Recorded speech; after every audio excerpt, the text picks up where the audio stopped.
We ask you, Lord Jesus, that you give our Bringwin Day guests the spirit of wisdom and revelation, so that they may know you better. We pray that the eyes of their hearts may be enlightened, so that they may know the hope to which you have called them, your glorious inheritance with your holy people. There was a Christian training course that was run in Aberystwyth, and it was run for a year, and people who were on that had to they couldn't really do a job while they were doing it. And it was during the week, because it was during the week, and the numbers were reducing, and we felt that there needed to be something on a Saturday, and we decided to start those days. We did 2 on the first year, which were well received, and then it's just gone from there. Thank you very much for coming, and thank you for when I did this in the dining room, being with us today. A blessing on Mary and on Ken, that as they bless us with what they have to share, they too in turn will be blessed. It's always a privilege to come to Bringwin, and it's just so good to be with you. And just thank you, Terry and Sue, just for your hospitality that you've given over so many years now. You really appreciate it, and you've blessed so many people by opening your home in this way. It happened that the Lord was pushing us that way, and as always, we were sort of hanging back a bit and thinking, really? During the second year, there was one of the days that we were getting very close to the day. We were about a week away from it, and we hadn't had one booking. We just said to the Lord, right, Lord, if it's not right for that we're doing these days, if we've not got it right, then fine, we won't do them anymore. But so if we don't get any bookings, we will take that as your answer. We'll take that as your answer. By the Monday evening, we were full. You've got a couple of courses, a couple of groups coming in the next few weeks. Mm-hmm. What will they experience when they come? Well, the first thing we hope they will experience is the love of God when they walk in through the door. We've experienced it. When we first were moving in here, it just felt wrong when we walked in, and a Christian friend just happened to call by when we were sort of just really starting, walked in and said, we need to have a prayer meeting in here, and that was organised, and I really have never known anything quite as dramatic as the Lord just coming in. It was almost like this wind coming in through the thing, and he's been here ever since. We try and have a couple of talks on the Bible, and then a shorter talk on the photography side of things, but always related to the Bible.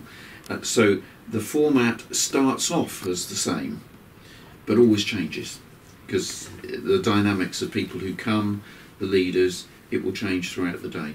In the good old days, before civilization set in, one of the relaxation pursuits of Christians was sermon tasting. Whereas now we travel to London to watch Chelsea almost play. 100 people through your doors in the last year. What's the kind of feedback you've had from people? Generally, it's just delightful. The Lord kept giving us 3 Bs. Yes. And I can remember with our friends Liz and Peter, we spent many a hilarious time over mugs of tea and coffee. What were these Bs all about? Well, it was Bringwin, was it birds, was it Bible? Peter was always in favour of Buns and Biscuits. Yeah. And Bringwin days don't function without Buns and Biscuits.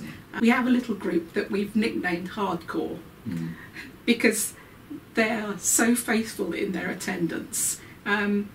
We have several who, I'm in for the block booking, put me in for every single one. So the fact that they do come again and again is encouraging. That in some ways it sounds like a similar formula for each day, but then you could say the same about going to church. Using photographs to illustrate various things. What do people get coming here In the beginning that they was won't the get Word, in and church? the Word was with God. It's an informal atmosphere. There are some things in church. Some people are a bit afraid of church, and there's nothing against church. We encourage people to go to church, but there are some people who feel almost intimidated in church. They will come in at the last minute, they'll sit, and they'll go straight out again and not really engage with people. Whereas here, then we start off with a cup of coffee and we try and make it as relaxed an atmosphere as possible. You're at a time of life when most people of your age would be sitting back, growing roses and just relaxing.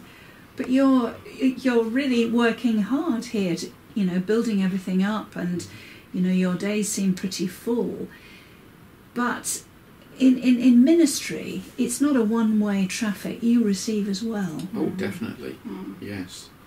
I mean, partly, our marriage is a three-way marriage. Really, it's us two, and there's somebody else in the middle all the time. And he guides us, he gives us the energy to do things, and sometimes we turn around and say, come on, Lord, we can't do that. That's all right. He's found another answer for you. You were saying about how do we do some of these things. Yeah, he has sent us another answer. We've got a tractor now. Moving scalpings by the wheelbarrow load was... No more, thank you. When you look back at the passage of both of your lives, I guess you can see God at work preparing it all the way along. Oh, absolutely. Yeah. Things that we wouldn't have realised, why did that happen or what were we doing?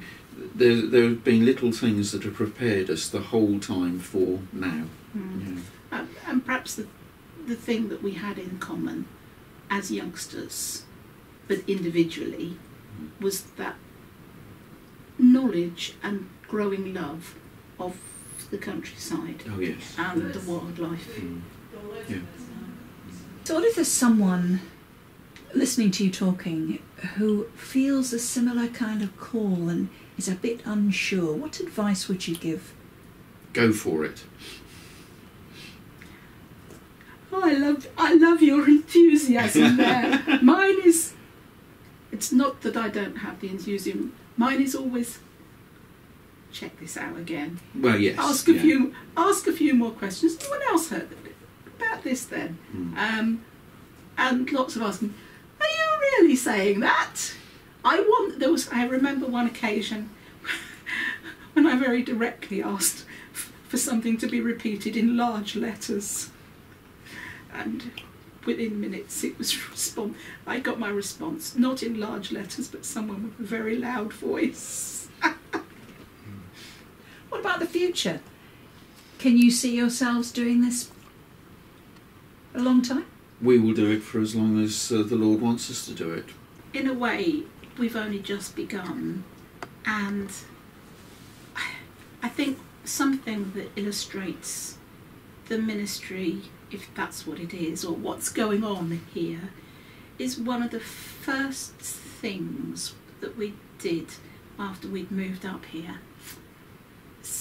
Well, the following year, so it was 2009, we planted a little orchard, and these trees are a blessing.